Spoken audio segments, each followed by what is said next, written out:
Hi, welcome to HIP, your home improvement podcast by Lima Kitchens. This podcast explores topics to do with home renovations, updates, and kitchen design.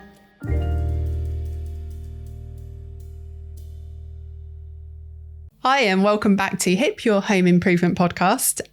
Today is recording for season 1, episode 11, which will be the end of season 1. So today I have Matt joining me again, my business partner. Hello, thank you very much. And really, we just wanted to round up on the podcast, talk a little bit more about why we've done this, what we're looking to help you with, and a bit more about our business and why we started and chose to do this together, really. And what I'd really like, because Matt can avoid a lot of my questions, with sarcasm, just part of our relationship, is to understand what your thoughts have been around the podcast and how you think it's impacted what we do. Oh, okay. Throwing him. Well, initially, you're absent. Like for a large portion of a Friday. So that's had an interesting impact. But yeah, I mean, it's going really well. It's looking good. It's very satisfying and enjoyable to watch. Thank you. Listen to. Thank you. Of course, because that's what we're supposed to do with it, right? Listen and watch. Listen and watch. I think from my point of view, I still find it really nerve-wracking. And a lot of people think that I do this as something I really love, but I get nervous every time. For sport, yeah. But it is something that I find really challenging. And just the way that my mind works, and I'll hear something and I want to dig deeper into that and organising my thoughts, which you would have seen over the last 10 episodes, can get a little bit. There's a lot to organise. Yeah, there's a lot to organise, and on the spot, just your thoughts. I just go all over the place. So a lot of them are a little haphazard, but I'm really pleased with the interaction that we've got from potential clients, people who have subscribed, people have commented, even those negative ones. Yes, sometimes there are bigger things in the world than how you do your laundry. But for some people, that is what they're considering at that time. And it is something that should be spoken about. But also the support that we've got from many of our peers. I mean, we've been to a few events now and we've had a lot of positive feedback. And it's really nice to hear that. And a lot of people wanting to be involved. So I think over the next season, we'll have a lot more variety. So we already have Richard Hibbett from the KBSA, who I really want to get involved, because the KBSA is part of the network that we refer to when we speak about reliable. Yes, that's definitely one of our favourite networks and a great organisation. So look forward to Richard coming on. Yeah, lots of positive and forward-thinking retailers who want to deliver similar to us. I mean, none of us are the same, but it is similar, I'd say. Yeah, all trying to make a difference at the end of the day, aren't we? So whether we do it exactly the same or not, we're all trying to do the right thing and make a good go of it. The thing that I think you're going to be most excited about when Richard comes in is that I planned 2 episodes with him too, and I'm hoping you can get out and aren't pulled into actually doing your day job of managing projects. Is outdoor kitchens, which is something we've kind of dabbled in and out of, and we really like the idea of. Absolutely, just haven't been able to quite commit into it just yet. But it's certainly a very interesting area to work on.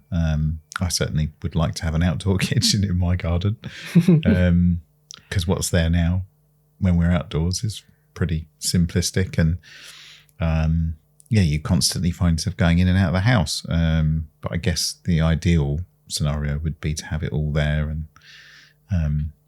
make it more practical and literally become an outdoor kitchen, because that's what it's about, isn't it? Having the stuff in the fridge and a lot of people's minds having the drinks to hand and the meats, the salads, but also being able to control the quality of the food. I mean, Brits aren't renowned for barbecuing, are we?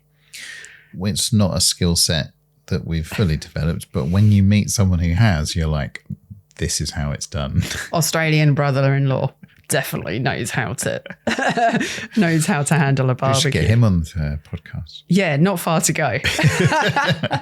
I think also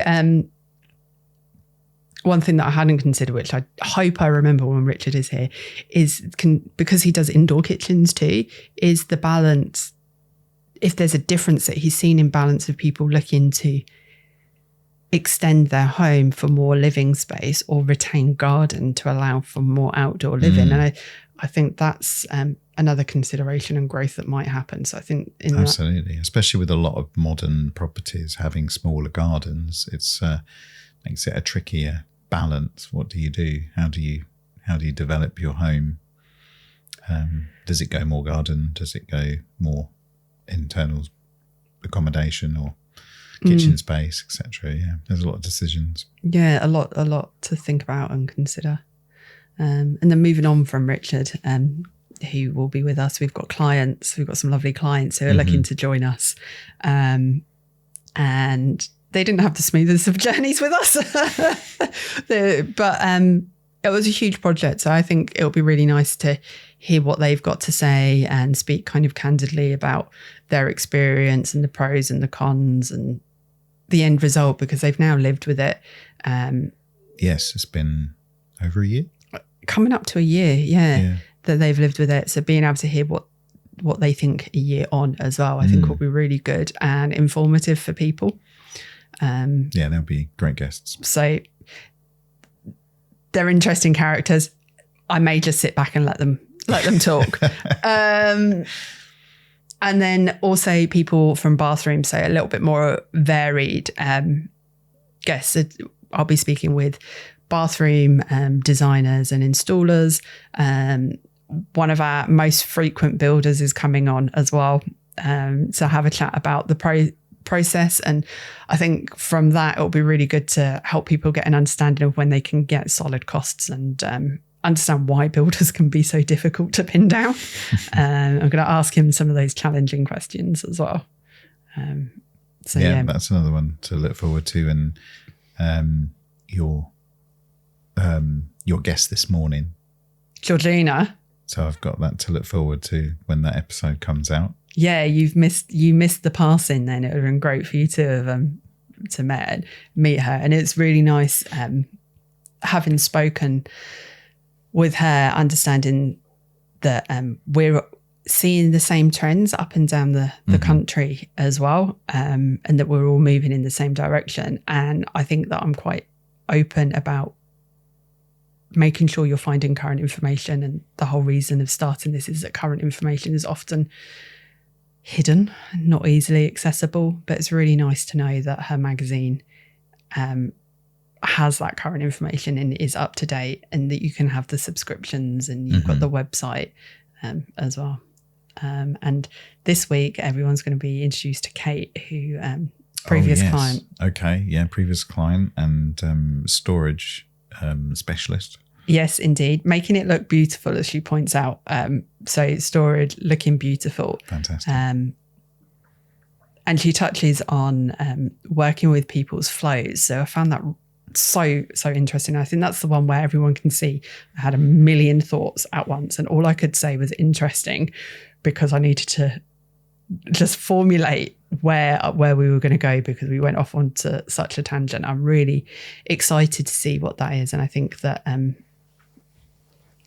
working with people's rhythms is something that we should be introducing into our own business, because let's face it, in our showroom we try to implement things, but if it's against someone's natural rhythm, it never happens. It is. What do you say? Never mind. Yeah. So I think even for us in our own workspace, that's going to be something that we could implement and also introduce into our clients. Well, we've got it's kind of associated with what you're saying. We've just got booked in and planned in some cooking training, which we're going to do in our showroom. And that's going to be a really interesting experience, because if there's going to be, I don't know, 4 of us trying to cook in the same space, it's going to be quite challenging, and it will be, I think, a real eye opener into that kind of sharing space while cooking, which is something that customers often talk to us about. You know, you need some room so that you can all get involved. Thinking about, you know, is it just a couple? Maybe the children get involved as well.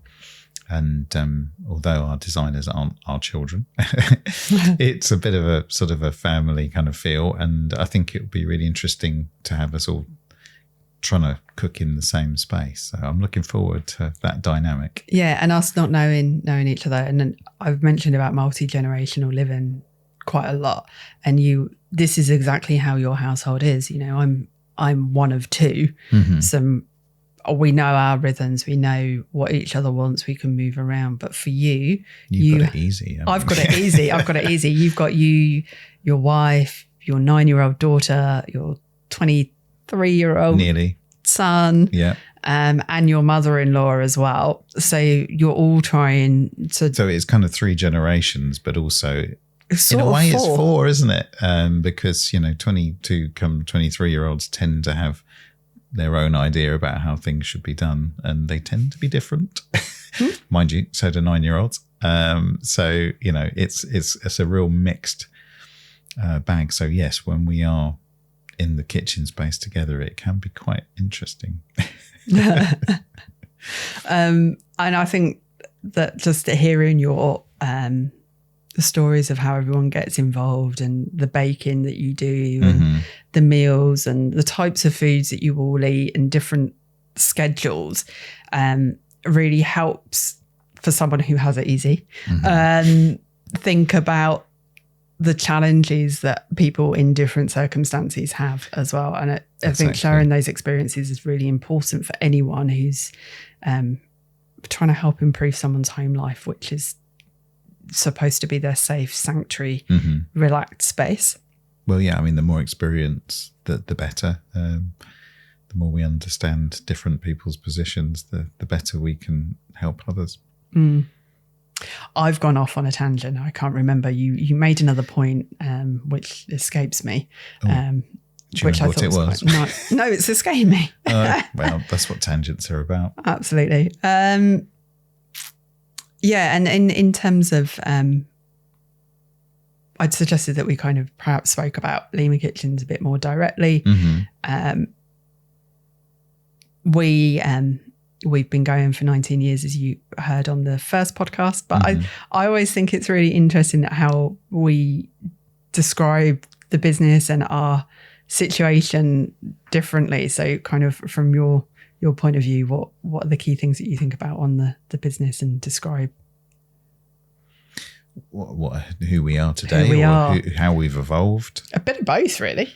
Well, I think who we are today is obviously we're somewhat bigger a setup. You know, when we started out, it was just the two of us, with some wonderful help from our dearest parents where they could. And, we had different complications to deal with such a small setup.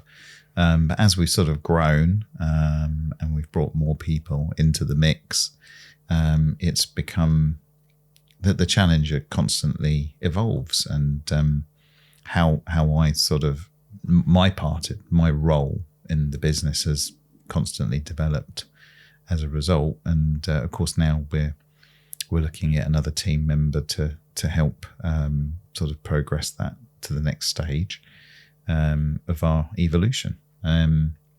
So, I mean, I think I'm very conscious of the fact that we all like to keep something to challenge us, to keep us, interested, and very excited for the next stage of Lima Kitchens and how we move forward. And I think my focus, obviously, over the last 8 months, I would say, has been just trying to get real information out there, get a connection with people, and shake up that information that's out there. And a lot of energy has gone into this. Yeah. And I will say I watch it back and there are definitely things that I'll look to improve. There's definitely things that I'll look to improve, but never be able to because it's just part of who I am. But there's also things that I love about it. And I am really enjoying the interaction that I'm having with people and the trust that is being created from it across the industry and from homeowners as well. That's really humbling experience. And it's a very brave step to kind of put yourself out there in this way. It's like you say, you know, you're going to get terrifying. just today, you know, I think was it 4 weeks ago that I came down and then I couldn't get in. And I didn't realise you were locked out. You had your phone on flight mode, which is totally the right thing to do when you're in a recording studio. And nobody was answering the door. So it was a really strange situation. And I ended up sitting outside for best part half an hour. It was a nice sunny day. It was a lovely sunny day. So my focus was staying hydrated, keeping in the shade, but also wanting to be in the sun because it's really warm and nice, but not overdoing it. And then, of course, Kate arrived and so I was able to... Yeah, you were the one that got kicked out. Yeah. I then had to go. So I missed out on that opportunity on that occasion. But here I am today and experiencing that kind of excitement stroke fear of being in that spotlight. And yeah, obviously what you've done now, I don't know how many episodes, 11 did you say? 11. So, and still feeling those emotions and having to sort of work around them. And yeah, I think what is evident as well, the people that I know more so some of my guests I have had very limited interactions with. And I think overcoming how I relax to make them relax is a learning curve that I need. So if there's any pointers out there from anyone, please let me know. Maybe just have more conversations before I sit them in front of a camera. That might help. Yeah. And the other thing that I think has developed over the last 8 months for me is how we help homeowners identify the people who are offering more and what needs to be done. And going back to Richard at the KBSA, I'm looking to try to work with them to help give a differentiate between retailers and highlight those retailers who are doing more than just the stereotypical kitchen design. Excellent as a lot of it is and excellent advice, but going beyond and considering things like the flooring, the lighting, the decor, and more of that interior design side of things. It's essentially interior design, isn't it? Yeah. And I think that's something that people don't always appreciate, that yes, there's kitchen design and there's interior design, and you get it from both angles. So you get kitchen designers who you're looking at and you're like, yes, you're definitely not an interior designer. And then you get an interior designer who says kitchen design doesn't know what they're talking about. And it's kind of bridging that gap from both ends, I think, is really important. And perhaps working with institutes, which I have been aiming to do, to help differentiate that and define an accreditation or a way of being able to identify it, but then also being able to get other people on board so it's something across the country that's recognised as well. And I think that will be really helpful for people. That's going to be a really interesting development to see how we go with that. But when you think about what we do now and what we might be doing as we increase our bridging the gap approach, but the mood boards that you and the team are creating for people, I mean, this is a fantastic way of visualizing the color schemes and the materials, the textures that are involved in home design, that go so much beyond cupboards and worktops. You know, this is bringing it all together in a space in a way that exactly how an interior designer would do it, without, and you know, don't want to upset any interior designers out there, but I'd love them to come down and see what we do and get some further tips from what they do. I think it should definitely be way more collaborative across the industries than what we tend to find. People tend to keep you apart, which I think can be difficult. And when we've worked with people with their own interior designers, it would have been useful to perhaps sit down as a group to discuss that, because we are regularly thinking about, I mean, yesterday I was talking to someone about their extension and trying to understand what they're after, and we were talking about how they wanted charcoal doors, and actually now that they've seen charcoal matching plinths perhaps throughout their home, that's what they're going to be looking to do, rather than keeping it white, because they're always white. And these are the extra added things that you kind of get from us and some of the other retailers out there, and a lot more people are going towards offering this level of service, and I think it helps people stay interested in the job that they're doing. Exactly. It's creating something for everybody, not just the consumer, but the people involved in the process, helping the consumer. And when you go into someone's home where they've got something different, like different colour skirting boards or something, it always catches your eye and you think, oh, that looks good. It's something a bit different. It's individual, but if done in a stylish way, I think anybody would appreciate it. So it's lovely to bring those kind of things together and deliver it. Yes, there's always nice projects out there that you see and you think that's been achieved, and it's great to share that with everybody and have a conversation about it. So I think I'm going to turn this round. Okay. And just to sum this up, I think it would be really good for you to put me on the spot. Okay. And see how I react. Some of the things you think I perhaps should have covered at this point or gone into more detail, or I don't know. Go for it. Anything you think listeners of the podcast should be hearing and knowing. Wow. Well, that's putting me on the spot to put you on the spot. Yeah, completely. And yeah, you've kind of got me there. I'm pretty sure that with a long list of people interested in coming on the podcast, that there'll be plenty more to see as it comes. I guess I tell you what came to mind earlier is this the end of series 1? Yes. When is series 2 coming out? So there will be a brief break of 2 weeks, I believe, and then season 2 will come out. Okay. So due to holiday schedules, I've had to concede and allow there to be a break, which, I think we can live with 2 weeks. 2 weeks, yeah. I'll make sure there's plenty of clips and outtakes for you all.